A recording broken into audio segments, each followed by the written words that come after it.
Welcome to Boobs Aren't Worth Dying For, the podcast dedicated to integrative health and healing from breast cancer and breast cancer treatment using the best of conventional and natural medicine. Your host, Deborah Beaumont, is an advanced practice nurse, functional medicine practitioner, and fellow breast cancer survivor. Hi, welcome to today's episode of Boobs Aren't Worth Dying For. I'm your host, Deborah Beaumont.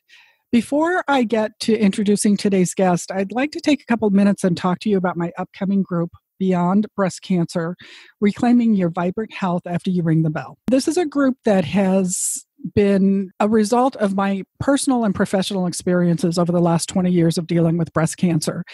It's really focused on that period of rebuilding we all go through after the bell. Too often, so much of our time and energy, rightly so, is focused on those initial treatments of radiation, surgery, chemotherapy, and figuring that all out.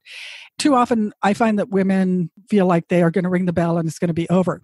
And what I have found is that's actually just another phase, and that after that, sometimes issues come up that you didn't experience beforehand because of the physical and emotional reality of dealing with this disease. And yet, I don't find there's a lot of support for recovery. I kind of liken it to going into a war zone after the bombs have dropped and you look at the devastation. Well, there's a period where you have to rebuild. And that's what I'm really focusing this group on, is that rebuilding process and how to have practical skills to rebuild, not only to deal with the physical effects of these very toxic and stressful and difficult treatments that we've gone through, but really how to deal with the emotional and psychological and social aftermath of going through this diagnosis and treatment. Because if you've been there, you probably know you're not the same person afterwards that you were before. I really want this to be a supportive and interactive group that really gives you practical skills and takes you through a step-by-step logical way of incorporating self-care and really dealing with a lot of those things that we all need to deal with if we've gone through this process. So the group is going to be an online group. It's going to be limited in number because I want this to be a very interactive group and I want everyone to get a good amount of personal support. I'm interested in talking to women who really feel like this is going to be beneficial for you in your recovery. And I'm excited about the opportunity, and I really wanted to talk to you about it today. So if it's something that you feel would be beneficial or you have questions about it, please feel free to contact me at radicalhealthrn@gmail.com. You can also reach me through my website, which is mindbodynutritionrn.com. But please feel free to reach out by private message and we can schedule a time to talk and I can explain more about the program. So on to today's show. I am really excited to be able to have our guest speak with us today because she is an expert in an area that I think is highly misunderstood and something we all need to know about. Dr. Carrie Jones is an internationally recognized speaker, consultant, and educator on the topic of women's health and hormones. She graduated from the National University of Natural Medicine, School of Naturopathic Medicine in Portland, Oregon, where she completed a residency in women's health, hormones, and endocrinology. She was adjunct faculty for many years, teaching gynecology and advanced endocrinology and fertility, is now the medical director of Precision Analytical, who are the creators of the Dutch hormone test. Before I introduce Dr. Jones, I just want to talk about this Dutch test, which she's going to talk about in much more detail. But I really feel that this is an essential test that every woman would benefit from, whether you're dealing with cancer or not, but particularly if you're trying to make decisions about hormone blocking after acute treatment. Estrogen balance, estrogen metabolites, hormones are just an area that is really not comprehensively approached in traditional medicine. And this test is a multi-page report that looks at all of the hormones in our body, and I think is really the best thing that is out there in terms of us understanding what is going on in our bodies. It's the most comprehensive state-of-the-art test I've seen in my practice. And so I'm so excited to be able to have Dr. Jones talk about this in more detail. She is really the expert. Dr. Carrie Jones is an internationally recognized speaker, consultant, and educator on the topic of women's health and hormones. She graduated from the National University of Natural Medicine, School of Naturopathic Medicine in Portland, Oregon, where she completed her 2-year residency in women's health, hormones, hormones and endocrinology. She was an adjunct faculty for many years at her school, teaching gynecology and advanced endocrinology and fertility, and has been the medical director for 2 large integrative clinics in Portland. She is now the medical director for Precision Analytical, creators of the Dutch hormone test, which in my humble opinion as a practitioner is the best, most comprehensive hormone testing panel that we have access to. And so I'm so thrilled to be able to welcome Dr. Jones today and can't wait to hear everything she has to share. Well, thank you so much. When you emailed me and told me the title of the podcast, I thought, well, absolutely, I have to do this podcast. The title alone is amazing. Well, thank you. Thank you. That's about 90% of the response. And then some people are like, really? And I'm like, yeah, really. Because I want to get your attention. It works. It works. So, Dr. Jones, thank you so much for joining us. As I said, I'm so looking forward to this. When I thought about our interview today, I think back to all the very geeky technical classes I've listened to with you, and which is really great and available for those of you who are practitioners. But one of the things I really want to talk about is for just those of us who are just going through this, who are not practitioners, really coming to understand what estrogen means. I think there's few things in medicine that are as one-dimensional and misunderstood as estrogen metabolism, and how estrogen affects us good and bad. And so I was really hoping you could talk about estrogen and what we're looking at, because later on when we talk about the test, I know you're going to go into more detail, but I think people really need to understand estrogen from a more 30,000-foot view. Yeah. And I think I say this a lot, estrogen really gets vilified, which as a woman, we need it. We need estrogen. I mean, estrogen is what helps our bones get strong. It helps keep our brain from having, brain fog, and it helps to prevent Alzheimer's. Estrogen is what helps our skin be, healthy and plump and full of collagen. Estrogen helps with, our crazy symptoms. Estrogen helps us, when it's in a good range and a good balance, it helps us not be depressed. It helps us not be anxious. It helps with our motivation. I mean, estrogen is just really important to the female body. It's why we make so much of it compared to a guy, right? To a male, where they don't make hardly any estrogen. Estrogen is what makes a woman.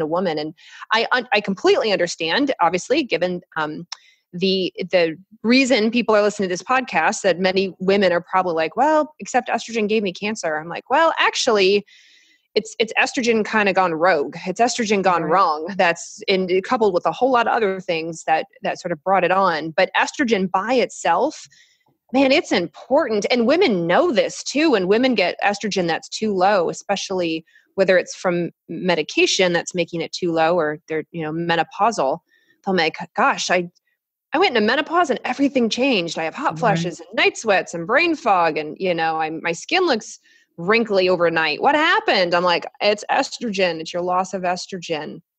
Right. We do need some. Well, I think you bring up a really good point, and it's the first thing that I really try to teach women is that estrogen is important to every cell of our body. It's not. We see it as a sex hormone, but it is important to the balance of every system of our body. And I think that you can see that as women age naturally and go into later menopause, where there's an increased chance of osteoporosis and bone fracture and cognitive changes and skin changes and all those things we associate with aging, natural aging, and late menopause is actually what's happening as we lose estrogen. Right.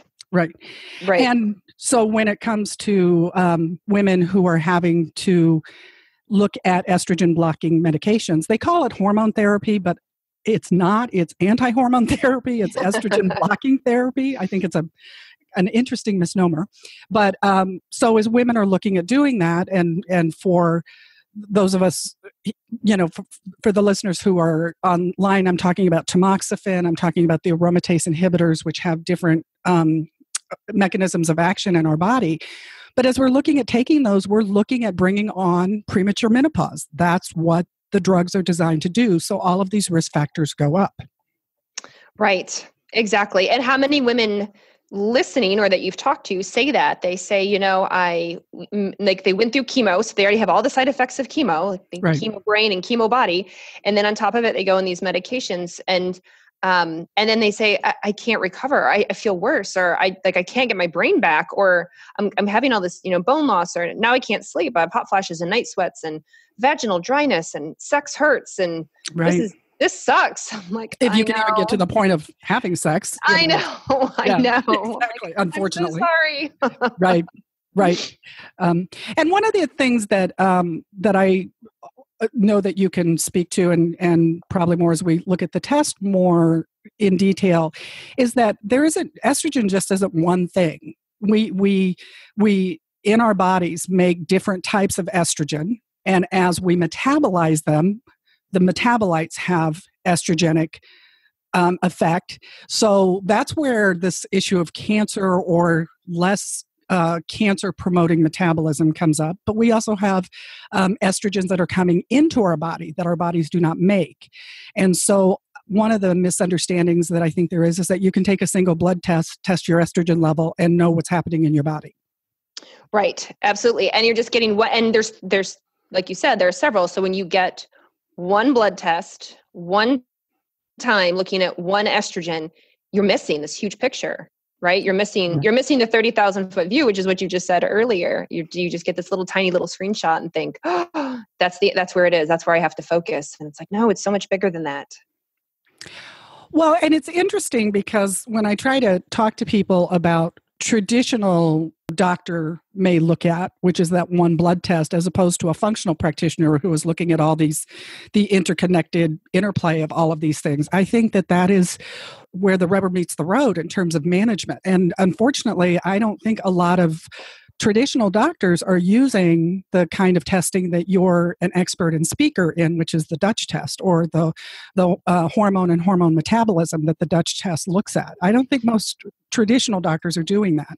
They don't, and it's not because they just weren't taught it, right? They weren't taught it in school, and then so when they graduate and they practice, they're taught, like, you just look at one estrogen, estradiol, which is E2, and that's it, and everything gets based on estradiol, instead of looking at the other estrogens, the pathways that estrogens go down, really to see if some of these medications, or even like future prevention, women who have had estrogen positive cancers or estrogen related cancers, and they'll go, I never want that again. How do I prevent that? And then their doctor's like, well, we just look at this one test. When things like the Dutch tests, I can say, here's the thing, you go down this pathway, it's the bad pathway, or oh no, look, you're going down the good pathway. That's the pathway to go down. So you get a much bigger picture.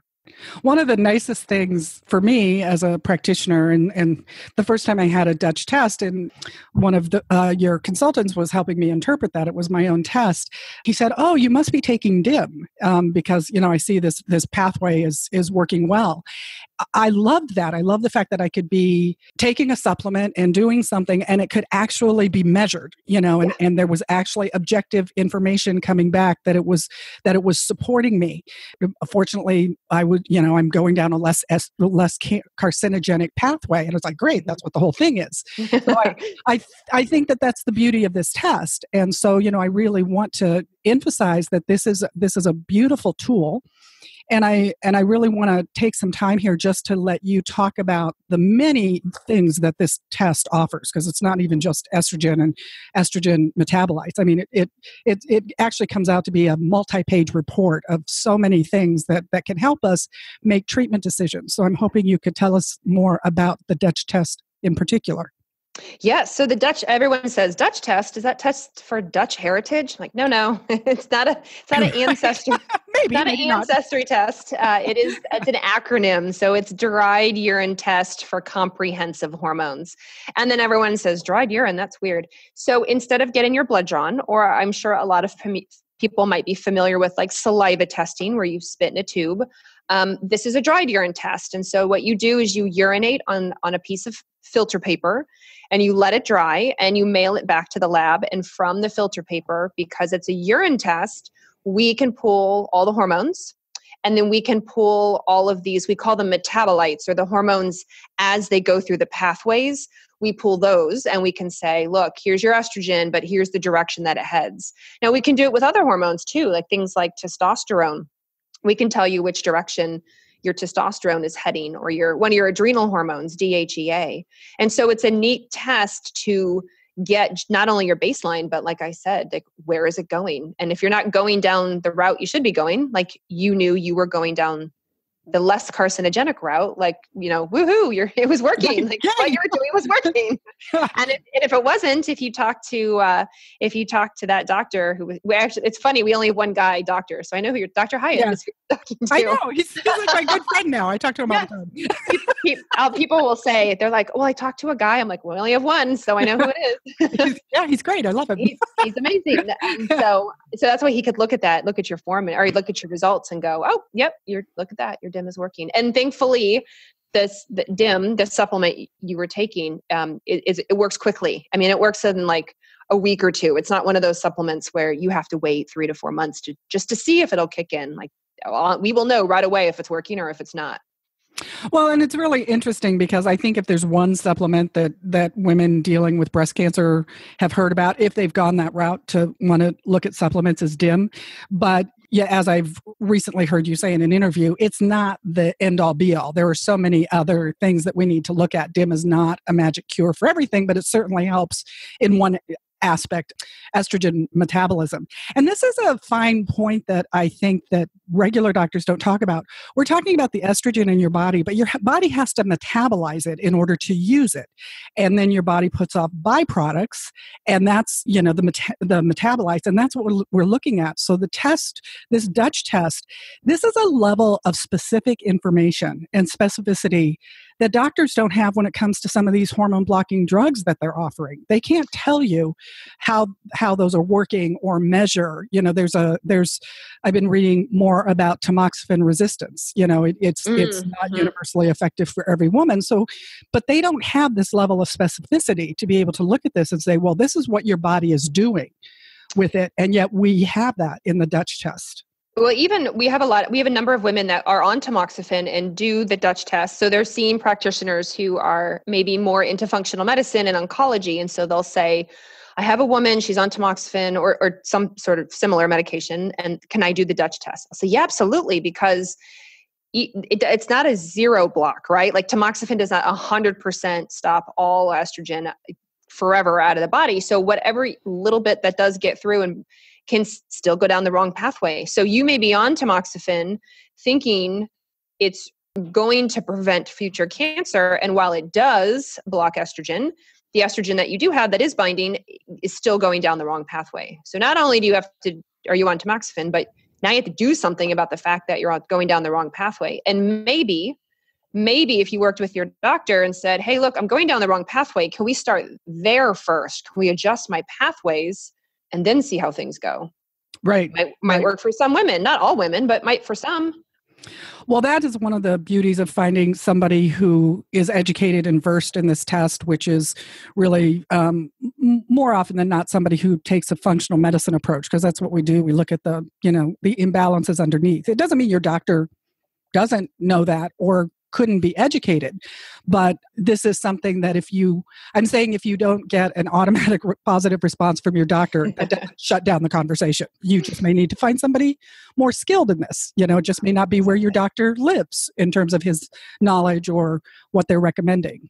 Right, exactly. And that's fine, right? Like if they have their specialty is in one area, and if you need to branch out or have a team, right? A team of practitioners who can help, or somebody's helping you with things like this, like the Dutch test, and somebody else is managing, medications and follow-ups, and someone else is managing other things, thyroid and gut and nutrition, then go for it. It's your health. We only get one life, as we know. So, well, I have gotten emails in the last week, actually, as I was making it known that I was doing this, asking me if I can help them with this test or, access the test and interpret it, which is certainly something that I can do, and something that there are providers who can do that. As you said, it can just be a piece, even if your primary provider doesn't do that.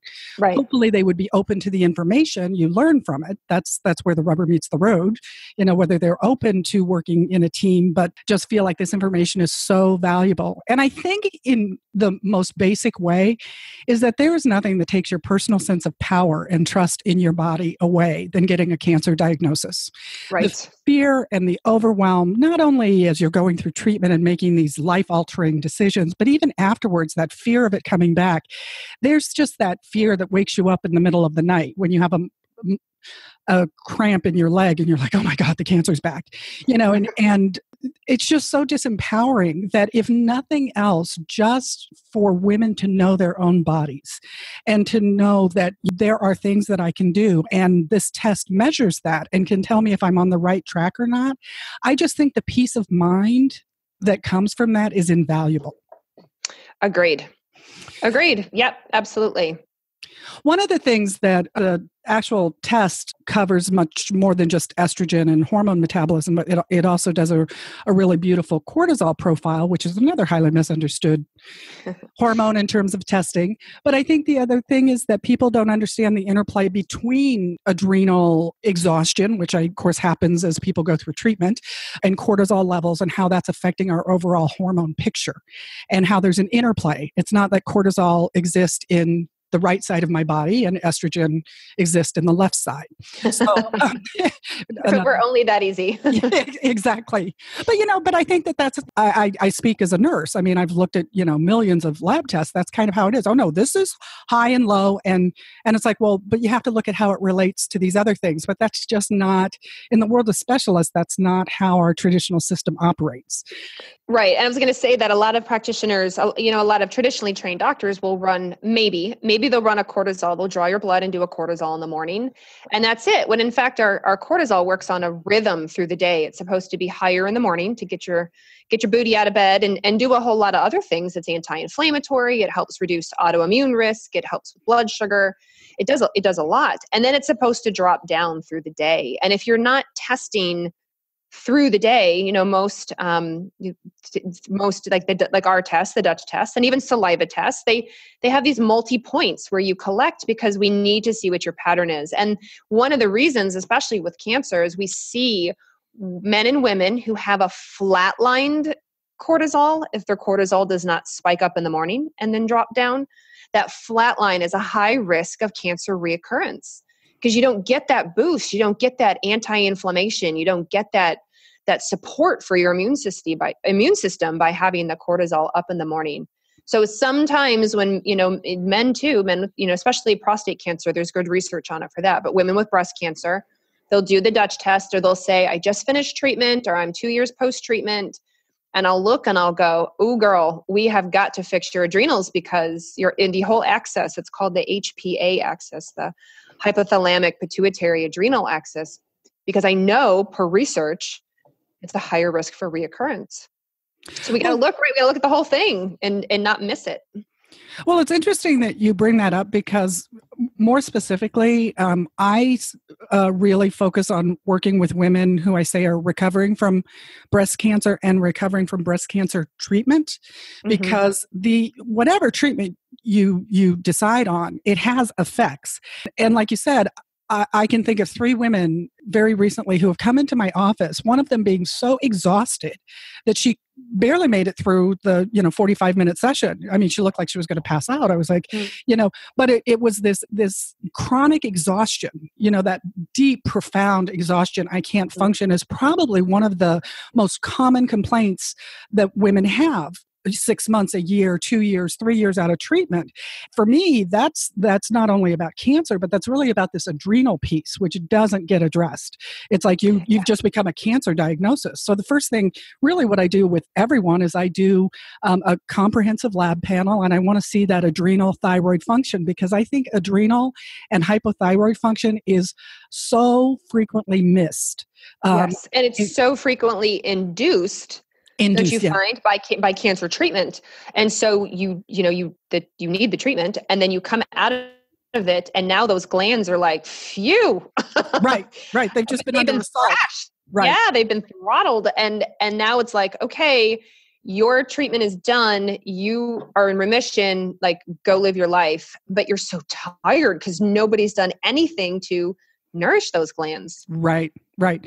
Well, that's what I frequently will tell people, treatment doesn't end the day you ring the bell. It's a big event, to ring the chemo bell. And but if you can't make it to the car, and this is actually one of the reasons I got very interested in looking at breast cancer recovery is that I was in a support group and so many women were like, I finished treatment last week or 2 weeks ago or 3 months ago, and I thought I would feel better, and in some way they do, but I'm so exhausted I can barely function. I was like, wow, what's happening here? And I think there's a couple reasons for that. When we go back to adrenal function, I think when you're in treatment, as difficult and frightening and what an ordeal that is, at least you can muster some amount of resources. There's that boogeyman to fight. You're doing treatment and you're fighting cancer, and and that's a very sort of like the feeling of anger. It's a very energizing emotion. And then when you ring the bell, all of a sudden it's like, okay, what now? Right. And I think there's an emotional and a physical letdown that people are not prepared for. Yep. It's like I tell people, this is a very crude or simple and crude analogy. It's like, think back to college days. You would push and push and push through finals, and then you would go home for spring break or you'd go home for Christmas. And what happens? You got sick. Exactly. You were so tired and you thought, what the heck? I just pushed and pushed and pushed and made it through finals. And now I want to enjoy my spring break or my Christmas. And instead, here I am on the couch, super exhausted. I'm like, yeah, because you have literally just ridden the wave of fight or flight, of adrenaline, and your body can do it. Your body can muster and pull for you. And then the minute it knows you don't have to do it anymore, it is done. It will crash. And that's what women say. They feel it. That is the layman's, average interpretation of what we call adrenal insufficiency. Right. It's like we have that energy at a cost. Our adrenal glands, our body is gearing up, and we're pumping out cortisol and epinephrine and trying to deal with that stressor, but it can only do that for so long. Right. I was a pediatric ICU nurse for many years, and it's amazing. People would be like, how can you work with babies? But the most amazing thing to watch about babies is they have more limited ability when they get respiratory problems.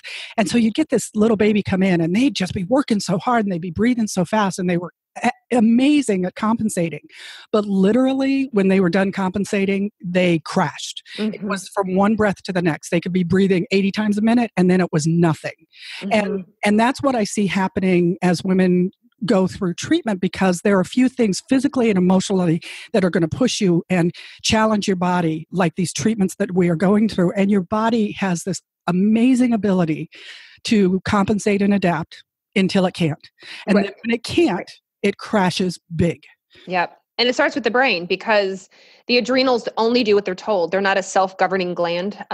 They move at the direction of the brain. And so if your brain, the hypothalamus and the pituitary, but like mentally, like you're in chemo and you're in all these sessions and you're working with your doctor and everything's about, go and fight and live life. And so your brain's getting all these messages, and then you ring the bell, and it's like, and the brain's like, oh, we don't do this anymore. Like there's no more chemo. There's no more, oh, okay, well then I'm done.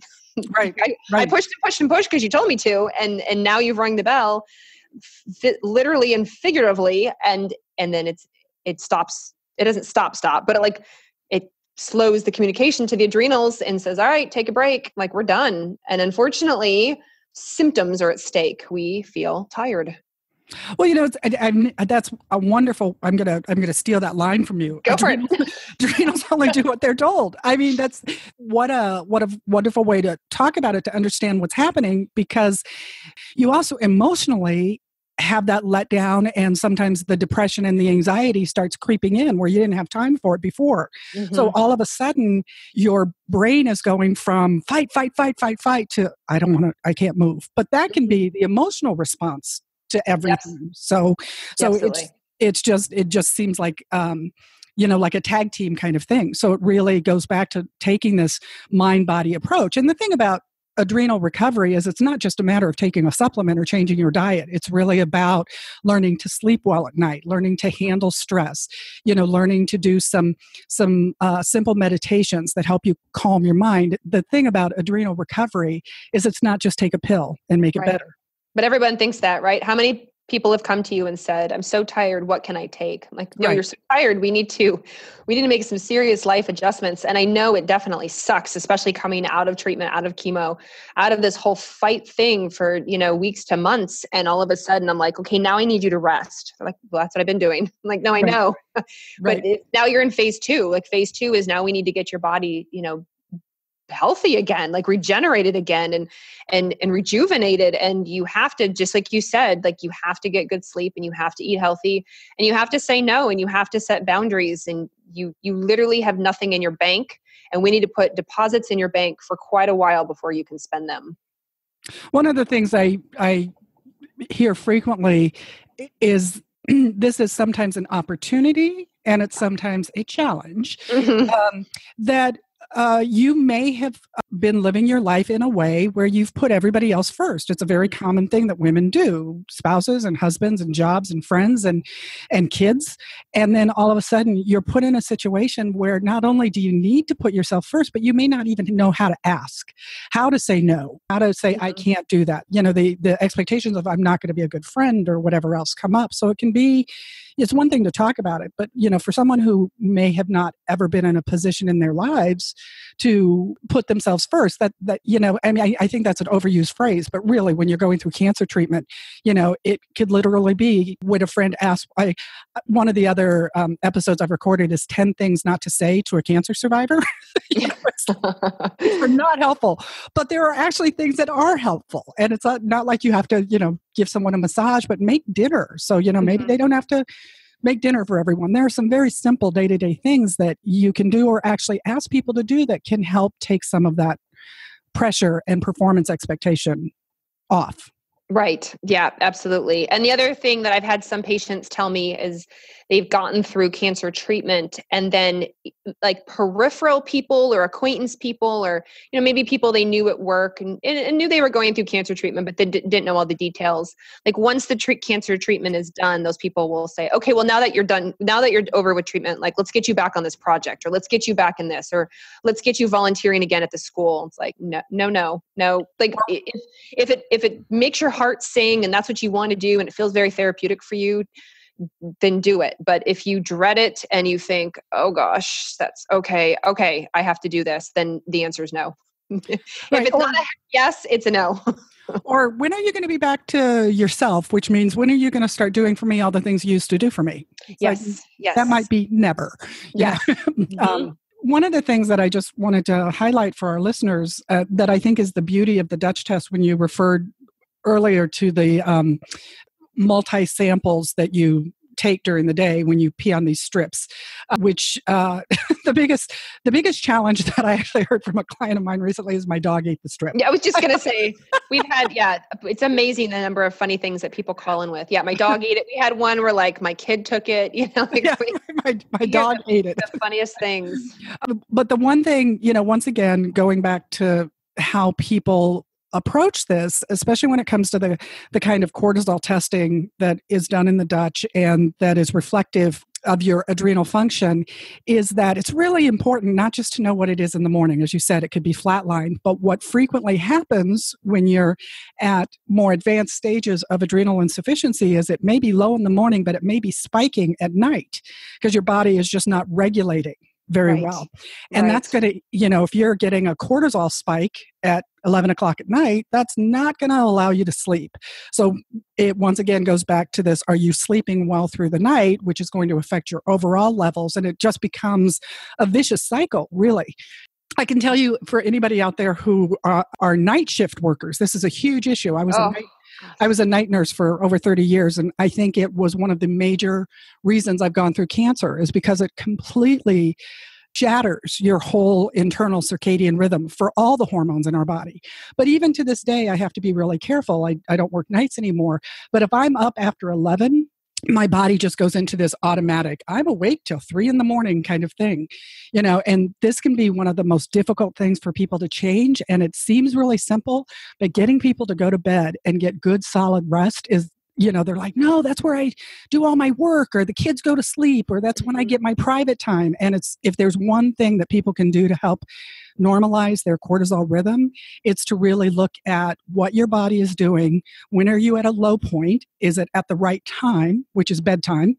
Is highest in the morning? And find out what your body's doing to help you understand how to normalize that. Yeah, especially, and even getting the test or not, the number one thing I tell people, which I am 100% guilty of, is get off your phone. Yes. You have to get off. I mean, the research on the blue light emitted from phones, tablets, e-readers, computers, things like that it's just so shocking and so crazy, because our society now is 100%, tech dependent. We're tech addicted. And so we go to bed, and what do? We read on our phone before bed, or we read our e-reader or tablet or what have you. And all that light emitted from the phone then suppresses melatonin. Melatonin is made partly in the brain and mostly in your gut, but partly in your brain. And it's a really important antioxidant. And if you've had cancer, then you need your antioxidants. You need that to help try to combat, especially for, reoccurrence. And then when your melatonin goes down, your cortisol goes up, because that blue light signals to your brain, like the sun is out. And so the body goes, oh, the sun is out. Oh, it must be morning. So it starts to increase the cortisol. And so sure, people say, well, what supplement can I take? I'm like, what you can do is get off your phone, or you can buy, this is the cheater method. This is what I call, the quote biohacker method, but it's not great. Those red glasses, the red lensed glasses, the blue light blocking glasses, and they're not sexy. They're not cute, but they have that red tint to them to cut out the bright blue light that comes out of your phone and tablet and whatnot. So I tell people, hey, put them on at about 7 o'clock at night, 8 o'clock at night. And even when you're walking around the house, watching TV, whatever, putting the kids to bed, doing dishes, wrapping things up for the night, because you want the light coming in your eyes not to be bright. You don't want to signal to your brain to make cortisol. In fact, you want the opposite. You want the signal for cortisol to go down and melatonin to go up. And that will significantly help with sleep. And then the other thing with melatonin and sleep that I think people don't realize is the body repairs in the night. And so the hormone, one of the big hormones, is called growth hormone that comes out. And I equivalent growth hormone to like a scrubbing bubbles. It comes out and it goes through and repairs, all your cells in your body. So if you're not sleeping well, if you can't fall asleep, you can't stay asleep, you have restless sleep, you don't hit your deep sleep, like you're not going to make growth hormone. And now you can't repair, and now you're at risk, and that's not healthy. Well, interestingly, in terms of supplements, there's also a significant amount of data showing that melatonin is actually one of the things you can use from a more natural perspective that has an effect on decreasing cancer cell growth. So if you're interested in what you can do preventative, melatonin actually also in a positive way decreases some of the growth signaling that cancer cells use. So it has many beneficial uses for women who are going through this. And what's fun, I get a lot of, I don't know if you do, but I get a lot of flack from people, not practitioners, but I think people, myths just sort of perpetuate themselves. But I will say something about melatonin and people will go, oh, you can't recommend melatonin. That causes rebound insomnia. Melatonin causes rebound insomnia. I'm like, well, one of the big reasons it causes rebound insomnia is that you never address the cause, which is you didn't get your cortisol down. So you take melatonin, which is fine, but it's not retraining your body to put your cortisol down at night. You're just overriding with a supplement. So if you do go off the supplement and you never fix the problem, which was you make high cortisol at night, then of course you're going to have rebound insomnia. But if you take melatonin and you address the cause, you go to bed earlier, you get off your phone, you use the blue light blocking glasses, you have a wind down routine, whatever you do at night, meditate, write in your gratitude journal. Then when you do go off of melatonin, hopefully, your body, it's fixed because you address the cause, you got your cortisol down. Right, right. And actually on the Dutch, you could speak to this better, but actually measuring melatonin is one of the hormones that is measured on the Dutch. It is. It is. And it's really confusing for a lot of people because we pull melatonin. Again, the Dutch is a urine test. So we pull the melatonin off of the waking sample. And so many people say, well, melatonin's not high at waking, it's high at night. Why don't you do it at night? But because it's a urine test, what we're doing is you're making melatonin all through the night. And then when you get rid of it, you put it in your bladder. And then when you wake up first thing in the morning, you pee out all your melatonin, and that's where we collect it. So even though it's a waking sample, we're pulling everything in the bladder that's happened overnight. And that's how we can get it. Right. So, as I said, the Dutch covers so much that there's no way to present it all in an hour. But, I think we've hit the three big ones. But one of the other things that I want to bring up and let our listeners know, as we talked about measuring estrogen, the Dutch also measures androgens, things that we consider to be male sex hormones, progesterone, which is also a highly controversial topic in the whole world of cancer treatment and cancer recovery. The thing that I really wanted to make sure that we got in was aromatase inhibitors, which is a more aggressive level of blocking estrogen. How women who are taking aromatase inhibitors could look at the measures in the Dutch test and how that could help them in terms of understanding what's going on.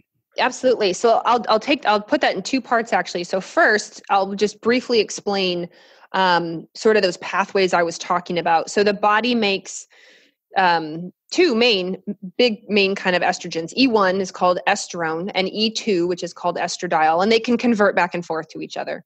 And then when the body's done with them and it needs to detox them, you go through phase 1 and phase 2 detox. So in phase 1 detox, you have three options. You have three doors you can go down, three pathways. One is called the 2-OH or 2-hydroxy pathway. The other is the 4 pathway, and the other is the 16 pathway.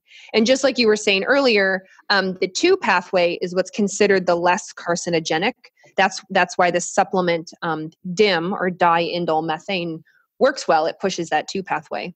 The 4 pathway is what's considered a whole lot more carcinogenic if it turns tail and goes down what's called a quinone pathway, which starts with a Q, quinone. And so if 4 goes down that quinone pathway, that's where you are at risk for DNA damage. You get kind of get holes in your DNA.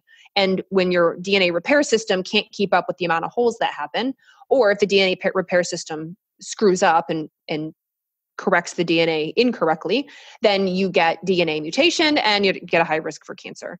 And then the 16 used to be really heavily implicated in estrogen cancers. And it turns out that's not quite so true anymore, but it is a proliferative, we call it gross things, form of estrogen. And so it's great for bones. We need to grow bones. Bad if you have breast cancer, it can make the breast cancer grow. So it's like a balance you need.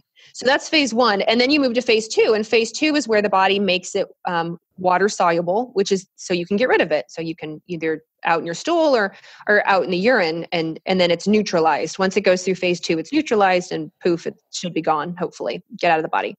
So when people are on aromatase inhibitors, then you are blocking the ability to make estrogen from testosterone. Those male type hormones can turn into estrogen in your body, and aromatase inhibitors block that. And so what I tell women on aromatase inhibitors, and it's kind of a twofold. One, if you're going to start an aromatase inhibitor, if your oncologist says, all right, like in whatever, a week, 2 weeks, a month, like we're getting to the point where you're going to have to go on an aromatase inhibitor, you can do a Dutch test pre-aromatase inhibitor and see what your estrogens look like then and what pathways you're going down. So I have a lot of patients that opt to do that. Now, the other option is women will say, well, I'm on an aromatase inhibitor and I've been on it for months and sometimes years. What do I do now? I'm like, well, you can still do a Dutch test. Yes, absolutely. And we can still see with the estrogen that does get made, which pathway it's going down to help support you there as well.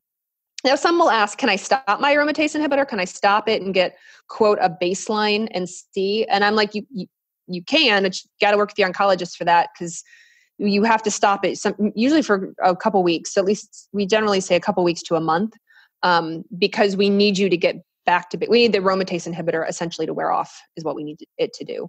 And then you can do the Dutch test. But most women tend to do it prior to testing, prior to their aromatase inhibitor, or they do it while they're on it. And some women do both. Some women who know about the Dutch test, or they're working with a functional practitioner who does oncology and uses the Dutch test, they'll say, all right, let's do it before and after. You're going to do it before, we're going to put you on it, and then 6 months later, we'll do it after, with support in between. Because the great thing is, with those pathways that I talked about, there's a lot of natural and dietary ways we can help push the right pathways.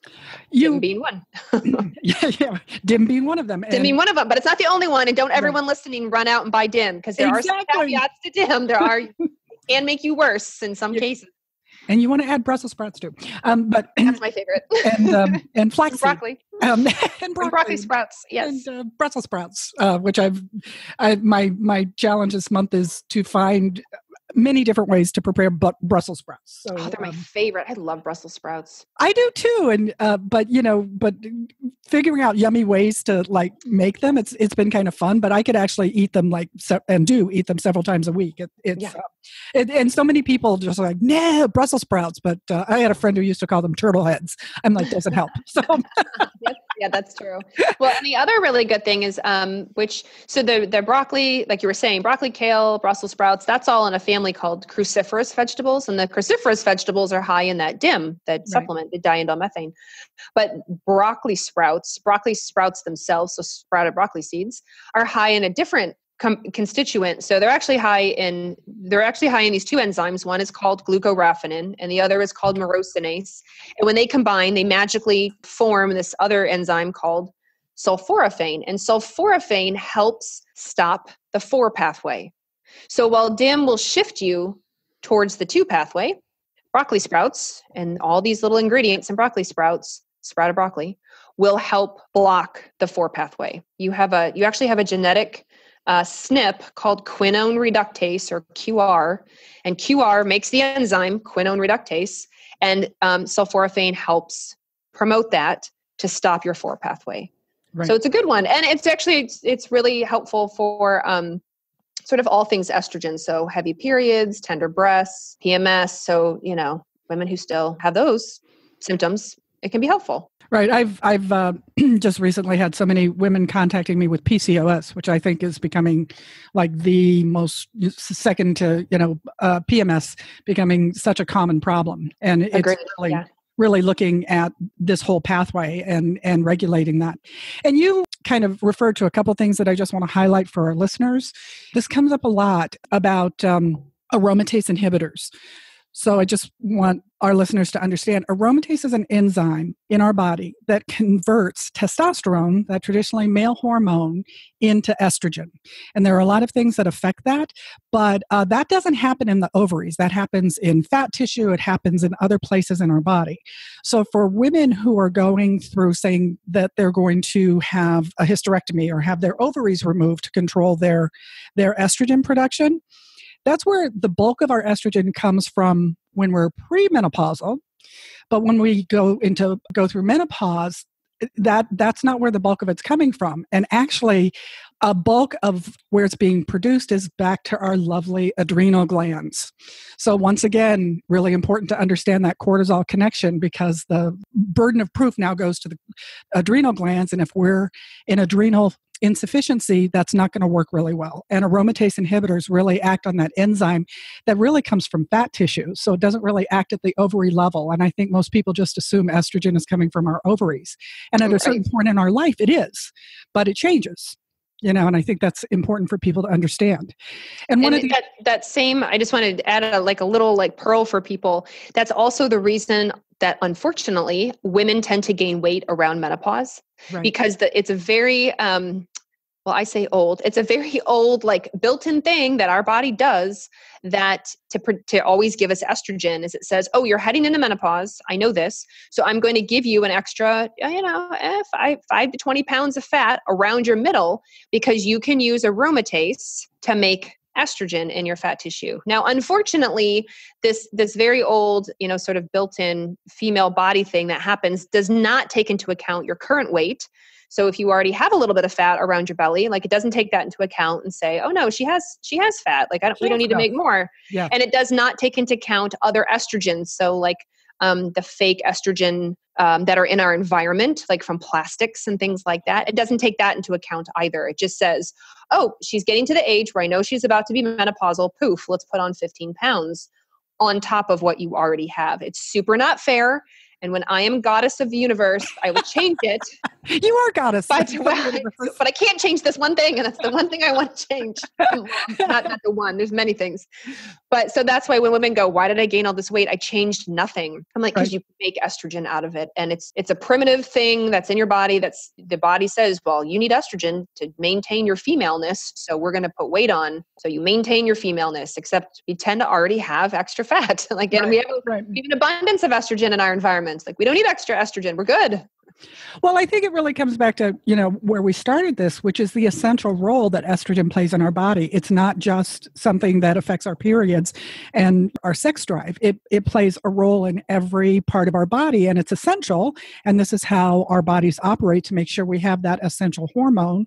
Mm-hmm. And too often it's vilified and made to be the enemy, and we, it could be and will be separate episodes, but we haven't even gotten into the whole role of xenoestrogens and fake estrogens and how that's affecting our body. But that all plays a role. We now have this epidemic of what we call estrogen dominance because we're being exposed to artificial estrogens from chemicals and plastics and all sorts of things in our food and, things that are actually, I want to make that really clear. I'm not saying that the natural phytoestrogens in food is not what I'm referring to. I'm talking about the pesticides that are sprayed on our food.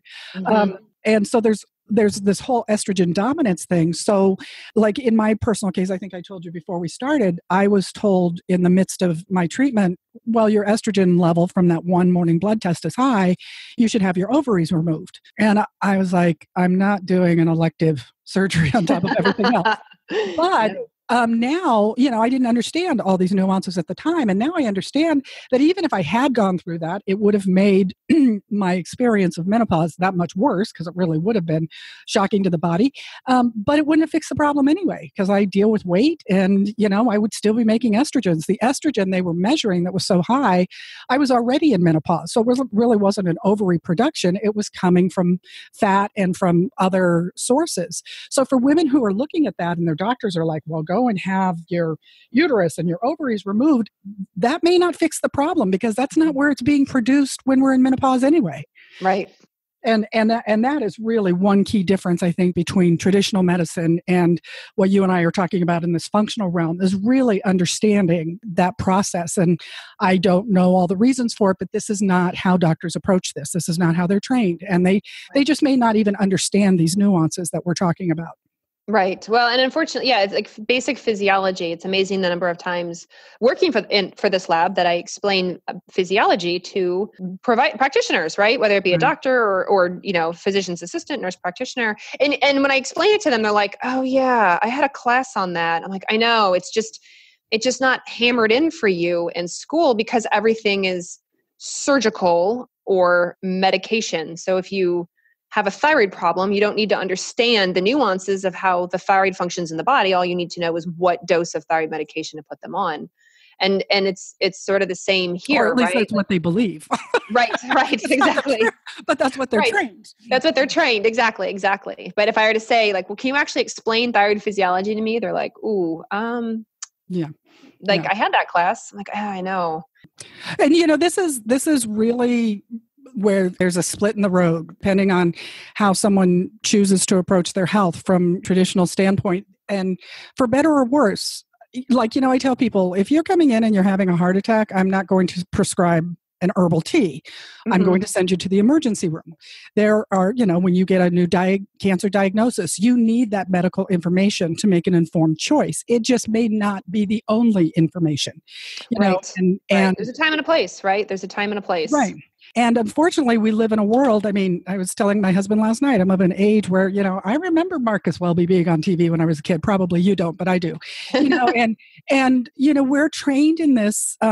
It's kind of doctor knows best, daddy knows best. And I can't tell you how my doctor hasn't told me that, or my doctor said this.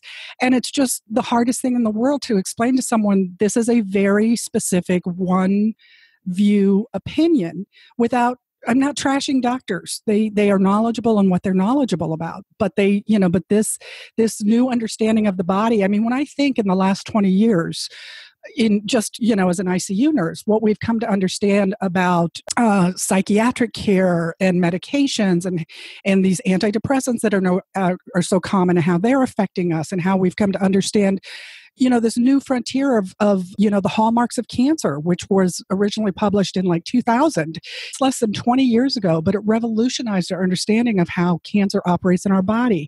Having tests like the Dutch, coming to understand more completely hormonally how our bodies, it's a dance of hormones.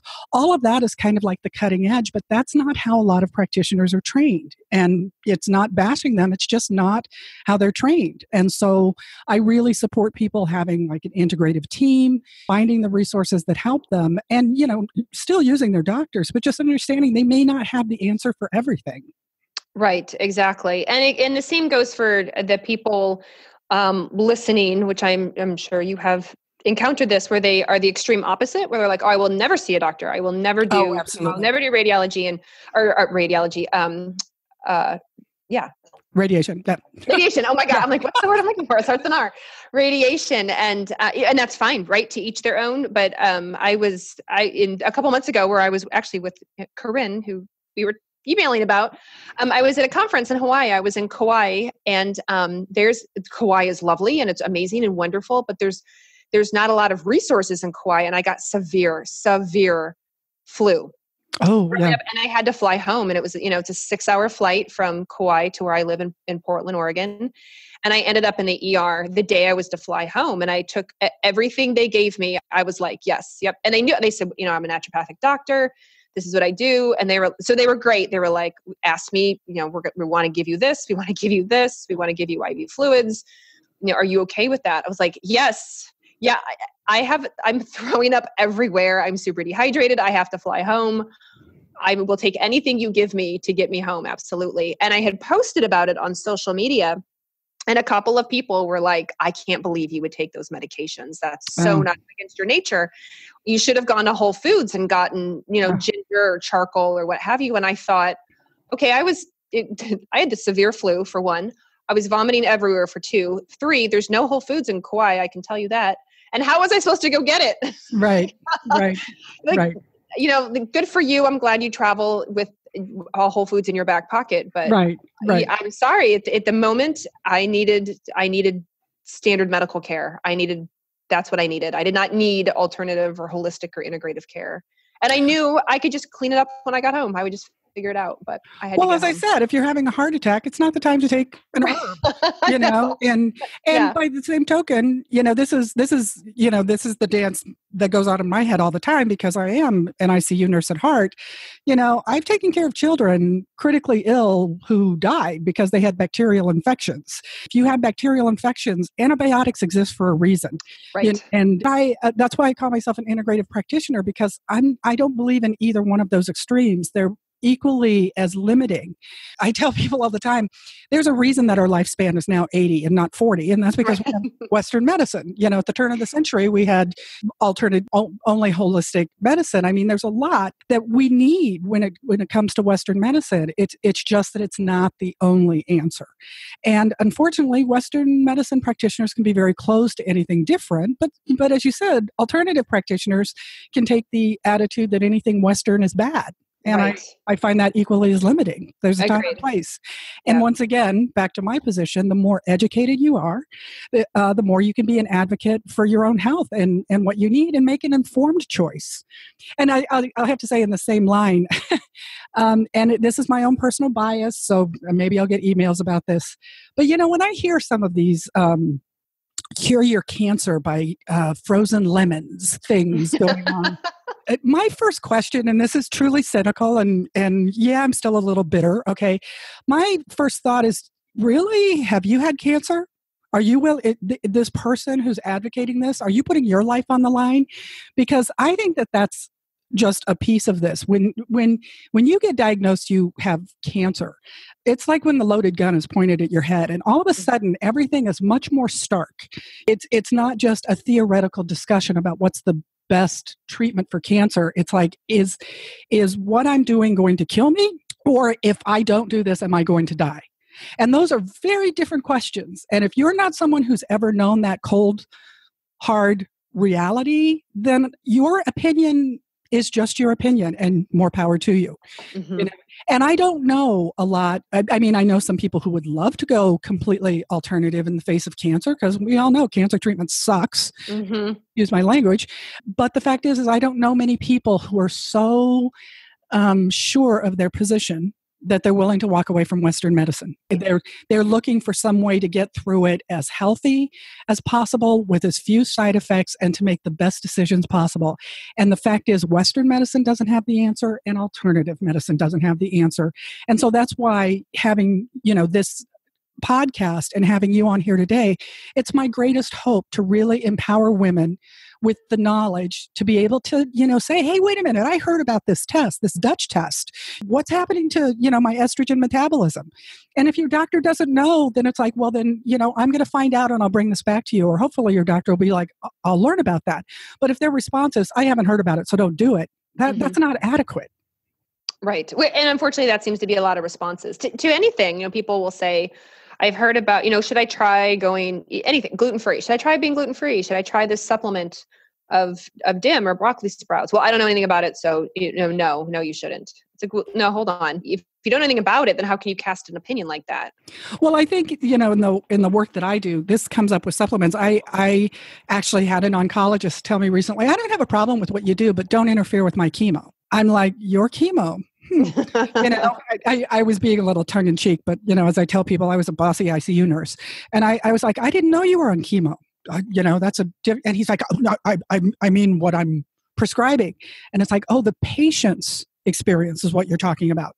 And his thing was, don't take any supplements.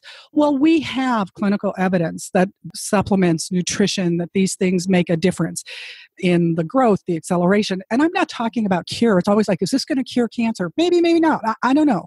But we know that there are things that impact our overall health. And of course, they impact our overall experience of cancer, or dealing with the side effects, or recovering from the side effects, which we've talked a lot about. It's not just, a black or white decision. And I think too often it's presented that way. Yeah, I would totally agree. Yep. And one of the things we didn't talk about, and I guess I'll have to have you back because I could talk to you all day and hog all your time. And I'm sure you have other things to do. If our listeners take nothing from this, it's please understand that estrogen is a complicated metabolic pathway, and there are many estrogens. And our current medical system of just testing one to see if you're I'm going to do a whole piece on mighty estrogen. It's like estrogen's good, estrogen's bad. It's like estrogen gives you cancer. Estrogen is bad in menopause, so let's give you more. And then that increases your chances of, estrogen-driven cancers. And estrogen's too low or estrogen's too high. One of the things that I heard years ago, and it stays with me as I do this work more and more, is I heard a doctor say that women who are, I guess now would be in their late 30s and 40s, is the first generation of women who have never experienced their own hormonal rhythm. It's been manipulated by birth control pills and, estrogen-based medications for so long that the whole world of women, basically below the age of 40 or in their 40s, are now perhaps for the first time figuring out where their hormones are. And it's been artificially driven. It's never been something where they've even established their own cycle, which I think is contributing to a lot of the hormone-related problems that women are having. And, it's like estrogen, birth control pills are made from artificial estrogens and progestins, and chemical-based artificial estrogens and progestins. And, we're starting those when you're teenagers. And it affects this whole thing. It's like, let's drive estrogen up, let's drive estrogen down. It's always manipulation. And what the Dutch does is like, let's figure out what's happening, because there's, it's like a flower. There's like many, many, many different petals of this, and particularly how it balances against progesterone, which is one of the podcasts on that, but affects bone health, affects estrogen balance. There's so many things to understand. And this Dutch test just is it's the most comprehensive test that I've experienced so far that really helps explain that. And I love to, the reason I wanted to specifically ask about aromatase inhibitors is because I did have a doctor say to me, well, women don't have any estrogen anyway, so who cares if you're looking at the metabolism of it? Ugh, it makes me so irritated. Right. It's like we always, of course, if you take these medications, the level of estrogen is going to be different, but you never completely shut down. Yep. Or should you completely ever shut down estrogen in the body? It's not the demon that's giving you cancer. It's a factor in the proliferation of cancer. And the more we can understand some of these metabolites that you've been talking about, the better we can maybe target how to approach that. So speaking of, I just wanted to say that one sort of last thing about DIM, and I've said earlier, there's some caveats to DIM, that DIM can lower estrogen. So if you are a woman and you already have really low estrogen, be aware that if you choose or you talk with your doctor about going on DIM, it can make your estrogen levels even lower. It pulls estrogen out of circulation and pushes it down that less carcinogenic, that 2 pathway. So if you're estrogen dominant or you have plenty of estrogen floating around, maybe not so bad. But if you're pretty deficient, you could make yourself even more deficient and more symptomatic. So then people go, well, now what do I do?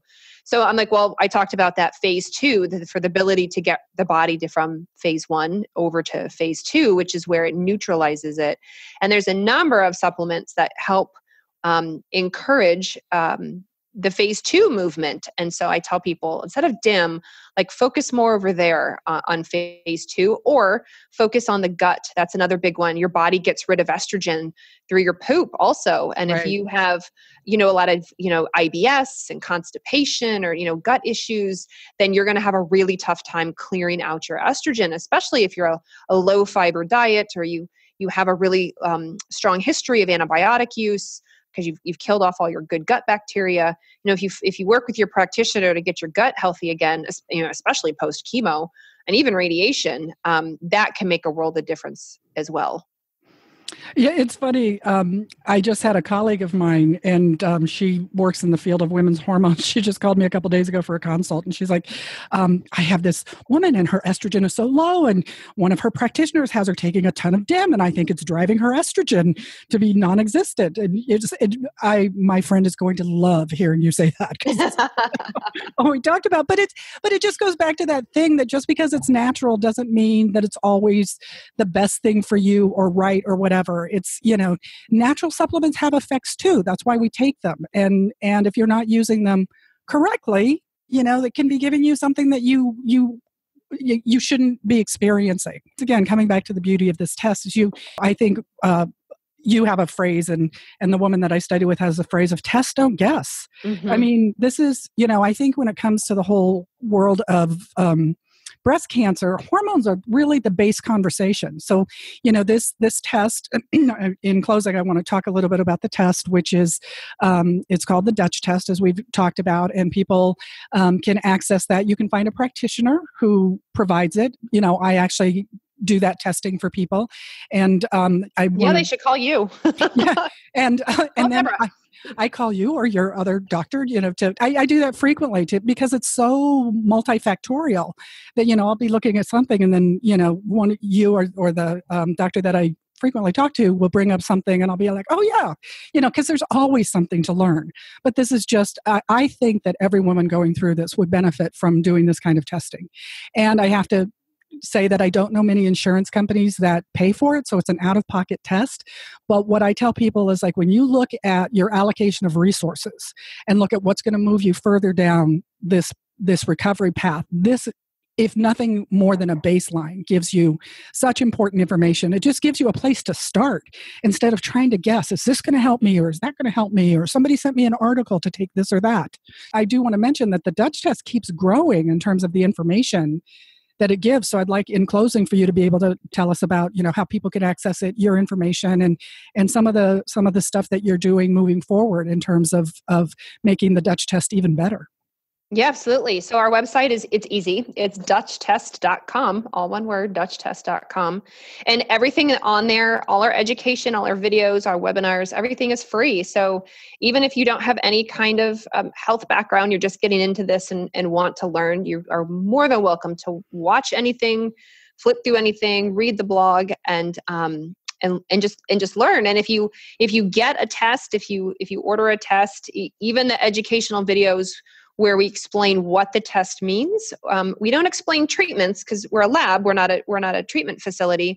But just to understand, like, my estrogens look like this. Okay, I'll watch the estrogen video and learn what that can mean. Or, oh wow, my testosterone and my DHEA look like this. I wonder what that means. And you can click the video for women and find out what it means for testosterone and DHEA. And the same for the adrenals, which is really helpful for people just to understand, like, I'm so tired. Is it really my cortisol or is it something else? And, one of the things we launched this year, 2018, they're called organic acid markers. And one of the organic acid markers, or two, I should say, one is norepinephrine and epinephrine, mm-hmm. which is part of your adrenal glands. And right. So, and then we've launched a bunch of other ones, like there's a marker for B12, there's a marker for vitamin B6. There's a marker for your dopamine, which is your big, brain hormone that has to do with reward and addiction. And so you can kind of gain these other insights in there too. Melatonin, which I had talked about earlier, and you can be like, oh my gosh, I need, my B12 is low, or oh my gosh, my B6 is low, or oh, no wonder I'm tired. My adrenaline is low. Right. I literally have no oomph. I have no fight or flight. And so then you can work with a practitioner to really help sort of get you back into balance. Well, okay, I will let you go. As I said, there's so many things. I've got like a list of things. I'm like, oh, I'll just have to have you back. I would be honored. I would love to. But thank you so much. I really believe that if there's anything that's revolutionary for women who are struggling with these decisions around hormone. Now, let's face it, tamoxifen, surgery, Lupron, aromatase inhibitors, it's manipulating your hormones. Mm-hmm. For good or bad, that's what it's doing. So the more you can understand your body, where you're at in terms of those hormones, and then, as you said, reassessing periodically to see the effect that these treatments are having just gives you that much more power to know and to have informed conversations with your providers about what is right for you, because it's not going to be the same thing that is right for everyone else. It's very individual. Absolutely. And that's what we believe in, right? Individualized care. You are your own person. Right. Dr. Jones, thank you so much. This has just been wonderful. And I know this is going to be one of my longer podcasts, and I don't care because I think all of this is just so necessary. So thank you so much. Well, thank you so much. Absolutely. Absolutely. Great. And to my listeners, thank you for joining us today. As you can tell, hormones are complicated. I don't believe I've ever had this kind of detailed, intense conversation with my doctors as I've been able to have with Dr. Jones and learn from her. She's just such a great resource. And so is this test. I really want to emphasize that this is state-of-the-art testing and something that I think every woman could benefit from, but particularly if you're making decisions around hormone management. In the case of breast cancer treatment, often hormone blocking. So you can actually find out more information at dutchtest.com. And you can also order testing and interpretation on my website, which is www.mindbodynutritionrn.com. I have a package on there just for the test and interpretation for you. That's one thing that I'd like to emphasize, that if you go to your regular doctor, they may not know about this test. As I said, it's state of the art. It is frequently used by integrative practitioners. I don't know about traditional practitioners, but I haven't encountered that too often. So they may or may not know about it. And even if they were able to access it, you have to talk to them and make sure they're able to interpret it, because it is an extensive test. There's many pages of interpretation. So you really need to find a practitioner who can do that and who has experience and knowledge. With that being said, I'd like to close today's show, letting you know that there's a number of resources that you can find at www.mindbodynutritionrn.com. I actually have a free guide on there that actually talks about estrogen blocking medications and important things to know. You can schedule a free consult, and you can certainly send me an email at radicalhealthrn.com. In terms of the whole podcasting world, please consider subscribing at iTunes and leaving a review.